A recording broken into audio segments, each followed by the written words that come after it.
All right, ladies and gentlemen, welcome back. And if we have any new viewers, Mr. Holler's class, welcome.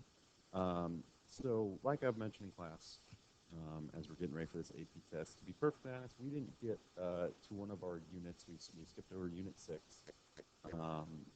Unfortunately, because of the way that this curriculum is structured and how early the AP test is, it's difficult to get all of the information sort of in, especially this unit. It's a beefy one, and it sort of doesn't fit until the very end when we've talked about almost everything else already, because with rotational motion, we're basically taking all of the concepts that we dealt with linear motion. So momentum or concentration of momentum, energy, concentration of energy, kinematics, net force, all of those things, and taking them and saying, all right, instead of having something move forward, instead we're just going to cause something to spin. And that's what rotational motion is, the motion of things spinning. Instead of actually moving through space, it's an object that is rotating. And then we have this idea of torque, and this is sort of the analog for net force when we talk about torque or force, really. And a torque is just how effective a particular force is at causing something to rotate. Right? We've talked about forces causing things to accelerate. Now we're going to say we are causing something to begin rotating or accelerate rotationally, having a rotational acceleration. So torque is represented by this little Greek letter tau. And typically when we talk about torque being positive or negative, we make the counterclockwise direction, so sort of this up and to the left. We end up making that positive, and counterclockwise, sort of down to the left, to make that negative. Sorry about that, I was running a couple of technical errors. I should mention that I'm actually on my laptop right now instead of being in my room with the smartboard, so unfortunately I'm really not going to be able to write anything. These are really the notes that have already been posted on Mr. Holloway's website, so if you want to follow along with those. I'm just going to talk through some of these now. My game plan for these couple videos is really to hit sort of angular kinematics or rotational kinematics and torque in this video, and then I will hit rotational energy, moment of inertia, rotational momentum, or angular momentum in the next video, and then if I've got some time in the third video, I will just kind of run through some problems and stuff that we're looking for on the AP test. These videos are not meant to be the be-all, end-all of rotational motion. This is really just getting the bare bones just to give you a fighting chance at some of these that might show up on the AP test. So this is not sort of not trying to replace the whole unit. It's just in the highlights for that AP test. If you're interested in something a little bit more beefed out, maybe more examples, I would suggest, if you've got time, taking a look at the Khan Academy videos for rotational motion. They're very good. I've looked a lot at those. But again, this is not that. This is just sort of bare minimum. I'm talking about some of the stuff we've talked about in class and making mention of that as well. So back to this, this Greek letter tau, sort of backwards looking T, is equal to a force that is applied times r, which is the distance away from the axis of rotation. So let's say we have this wrench and it's attached to this bolt. We're trying to turn it. The distance that we push, right? If I take my hand and I put my hand out here, the distance away from that bolt is my r. If I apply a force in here, I mean the distance to the bolt. It's always how far away from the axis of rotation, the point that you're rotating around, in this case, a bolt. And then we also have the sine of theta. If you apply a force that is perfectly perpendicular to that lever arm, that is the most torque you can get out of it. But when we start working at this angle, as we start decreasing or increasing, it really doesn't matter which way you choose. As that angle changes, this value gets to be less than 1, to a point where if you have this angle that is 0, if you apply a force just this way, you don't rotate at all. Think about it. If you had a door and you're trying to open it, and you pushed on sort of right at where sort of the door jamb is, right, where right on the side of the door. it's not going to open. You're going to push it basically into the hinges. So you've got to be at some angle to cause a torque. Can't get that any other way. Make sure there's no mix down here. And moving on. So kind of like an example here, if we've got this wrench, and I think we did one of these in class, to find the amount of torque that's being applied, you would take the force of 20 newtons, multiply it by the distance of what looks like 30 centimeters, which is in the meters, and then multiply it by the sine of the angle. Stuff there. So if we're going to get an object in equilibrium, we've talked about this with just force before, and saying that if it's not accelerating, that's kind of its equilibrium position. We had to have a net force of 0, but now we're also going to tack on this idea of net torque. If something is in equilibrium, it's not really accelerating, and it's also not rotating, right? It's not spinning. You can get something that has no net force, but is still rotating. You can just have torques, no actual forces to cause the object to sort of move through space. So if we are not moving or rotating, we have a net force of 0, and we've got a net torque of 0. So if we had these two objects on a seesaw or a teeter-totter or whatever you want to call it, whatever torque is being applied downward this way, so this would be a counterclockwise or positive torque being applied by the 40 kilogram mass, this teeter-totter or seesaw is not going to rotate at all, not going to shift. The force that's being applied downward here, which would be clockwise or negative, has to equal. Those two torques have to equal. And a lot of times questions will say, well, how far out? If you know, this one is the 1.4 meters out, for that half of that 2.8. How far out do we have to put this 40 kilograms to balance it? And then it's just a matter of setting those torques equal. We don't have any angles to deal with. The forces are just perpendicular with that lever arm. Plug it in, 4 mg is the force, so 400 times that radius, that distance away from the center, because that's where you're rotating from. And then 300 times the 1.4, and that gets you a distance. You only have to put this 40 kilogram mass 1.05 meters out instead.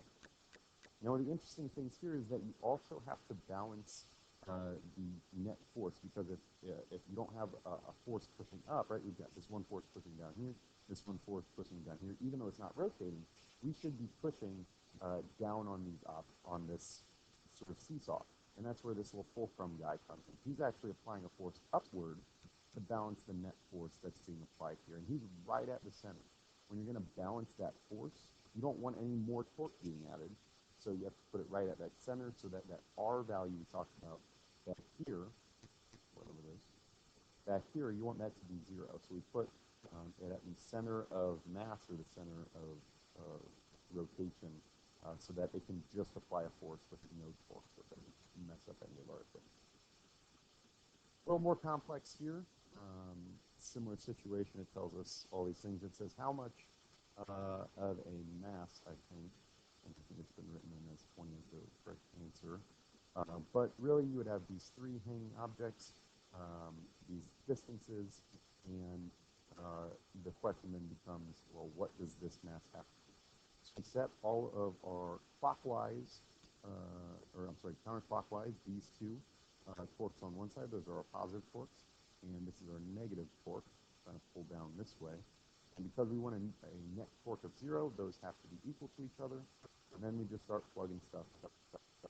mg times the distance from that center of mass times 1, because the sine of 90 is 1, plus mass 2 times g, 0.5, we've only got 0.5 meters there, times sine of 90. And same over here, and you end up with 0.5. So then a question might say, what would the tension upwards have to be? Well, if we've got 50 newtons from 5 kilogram, and we've got 200 newtons pulling down from 20 kilogram, and 10 more pulling down from this one, 100 more newtons, 10 kilograms, 100 newtons. So we've got 100 plus 200 is 300, plus 50, 350. The tension on this string upwards has to be 350, unless this sort of chandelier-looking object is coming down or accelerating up. They've got to balance that force as well. different look at the same problem, and here's where we get into that net force, the tension of these two strings adding up and having to be right. And sometimes it can get a little funky where it doesn't really tell you as much, and it's a little bit of balancing. But when I get the chance to do a sample problem video, I'll deal with one of these where it doesn't give you sort of as much information.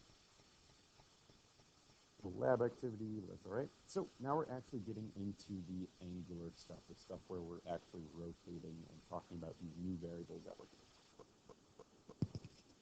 So angular displacement is just how much of an angle you rotate through, a change in position angle-wise. So if something was originally at this angle and it moved through some number of degrees, some number of radians, or a quarter of a rotation, by the time we sort of end it, that's just this angular displacement. It's the difference between the initial angle and the final angle. We represent those angles with Greek letter thetas, and it looks very similar to regular displacement or linear displacement. It's instead of being delta x equals x final minus x initial, it's just delta theta equals theta final minus theta initial. It's very, very simple. Again, by convention, why do we pick it this way? Because counterclockwise is the positive direction, so if I start here and move up to here, that is a positive displacement. And one of the big ideas that can be helpful on the test, on the AP test, is that when an object is rotating, right? Let's say we had a disk, maybe a CD, you know, remember what those are, a CD that is spinning. Every part of that object has these, you know, let's say we have it run for a certain amount of time and then we stop it. Every single piece of that disk had the same angular displacement. It doesn't matter if we're talking about a piece that's very close to the center or a piece at the very edge. They all went through the same angular displacement. Now, they didn't necessarily go through the same linear displacement. It didn't go through the same amount of distance as it spun. But every single piece of it had the same angular displacement no matter where. If we're talking about, a piece that's right here versus right here versus right here, those angles are the same. The distances are different. Sort of how much of an arc it went through is different, but the angular displacement is the exact same. Unit-wise, we either use degrees, revolutions, or radians. You can convert between those. One full revolution, one full turn is 360 degrees. A full revolution is also 2 pi radians, depending on what mode your calculator is in. Could be useful for that. So therefore, 360 degrees is 2 pi radians. Hopefully you saw this in like a pre-calc or trig class, at least one. So a tire rotates through an angle of 285 degrees. How many radians? You would put 360 underneath the 2 pi radians to convert that. So that can sometimes be useful in case that your units don't line up, but the big thing is just make sure your units line up.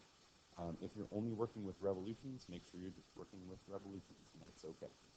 It doesn't have to be in meters or have to be in, you know, whatever other units we've used before.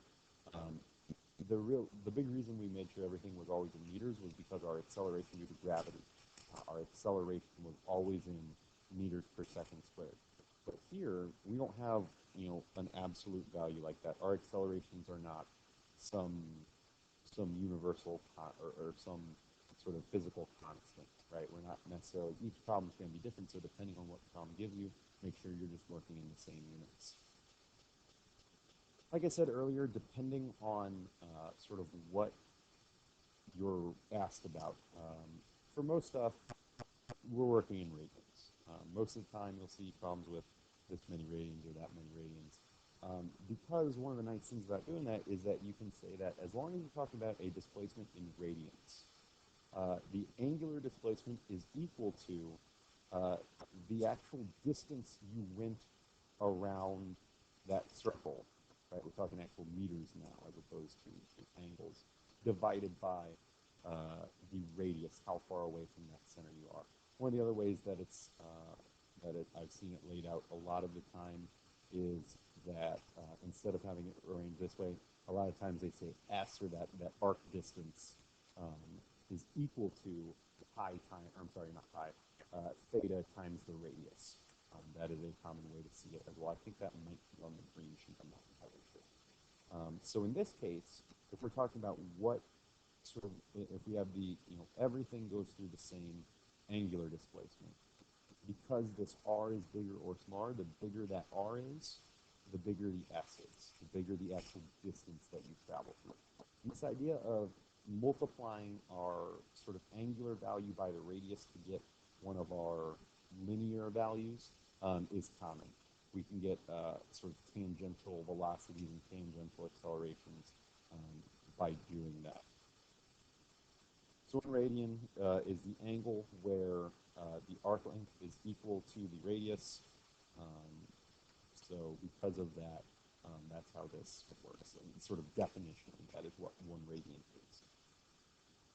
So here, pointing edge of tower rotates through a distance of 3.4 meters. So it's saying that this actual distance that it goes through is 3.4, radius of the tire is 0.45. What angle did the tire go through? Plug it in, solve it, it went through 7.56 radians, a little more than a full rotation. That would be too high.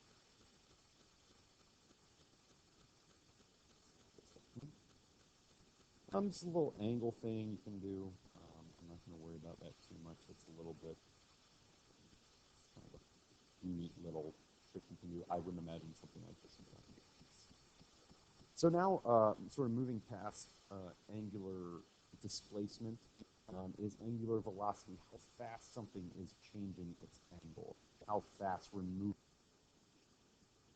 So here, average angular velocity, how fast on average something is spinning, we would say, of a rotating rigid object, right? It's not flapping up and down. This changes things a little bit. Is the difference in its final and initial angles. So let's say we were at an angle of 30 to start, and we rotated whatever point we're talking about is now at an angle of 65th, sort of the parallel with sort of that horizontal line. We would say that that had a displacement, angular displacement of 30 degrees, or 30,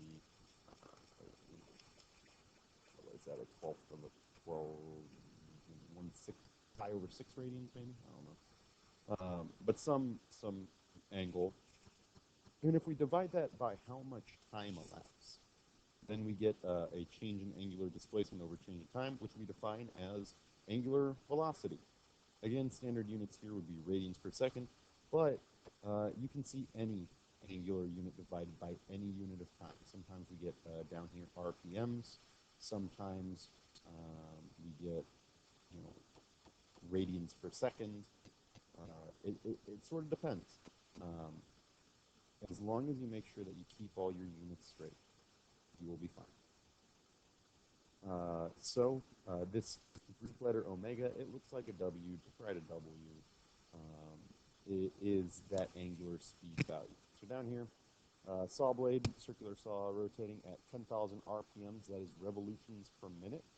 The blade has a radius of 0.15 meters. Angular velocity, if we're going to do it in radians per second, we would need to switch that revolutions per minute. That is an angular velocity, but we'll just convert it into radians per second, so that 1 revolution gets you 2 pi radians. 1 minute is 60 seconds, just a little dimensional analysis kind of thing, and that gets you your angular velocity. Through what angle does it move in 5 seconds? Well, now that we got in radians per second, no problem. We just plug it in here. That W is delta theta over delta t. Rearrange it a little bit, plug in, and solve. You go through that many radians. But then how far does one point on the edge of the blade move in those 5 seconds? Well, you know it goes through this angle, right, this many radians. So we can say that theta equals S over R, or S equals theta times R. Plug in that radius it gave us up above, and it goes through, if you took a point on one of those edges, it goes that far, right? Its displacement is not necessarily that, but the distance it travels is, because remember, displacement is, how far away you got, whereas this would be how far you went. And last, angular acceleration. is same sort of thing. Just like before, we had a change in velocity over time. Change in time is linear acceleration.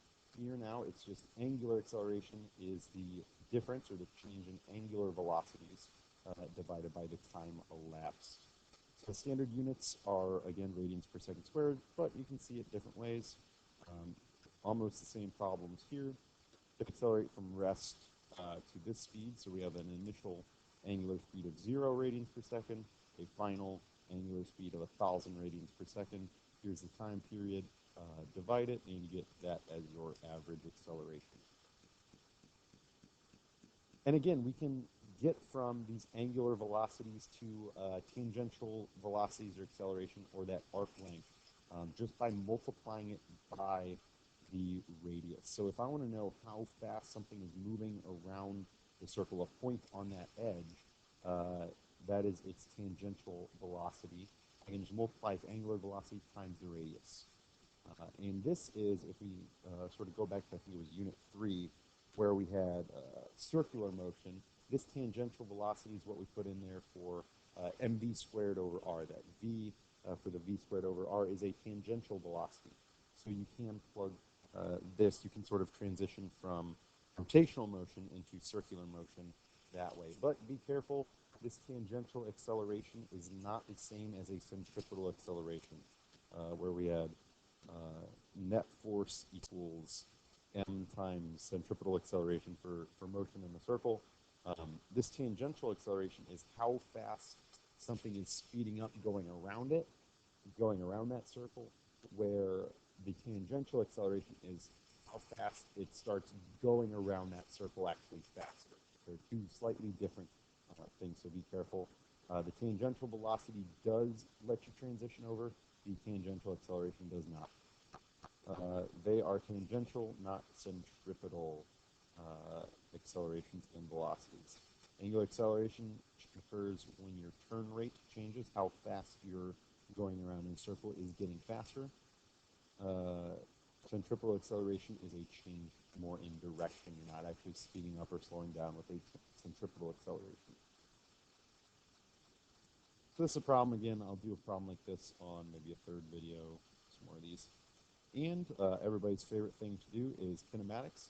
These values work in those kinematics equations just like we have for these sort of linear values. They're the almost identical equations. Velocity final equals velocity initial plus acceleration times t. The only difference is we're talking about rotations instead of actually moving in a line. These are all given to you on the green sheets, as are these. Just be able to sort of look at those and realize that it's the same thing. If you see something that gives you all these values for something that's rotating, just use these different equations and make sure you can. A couple problems. Again, I'll do a problem or practice like that in a longer, later video. And that's where I'm going to end it for this one.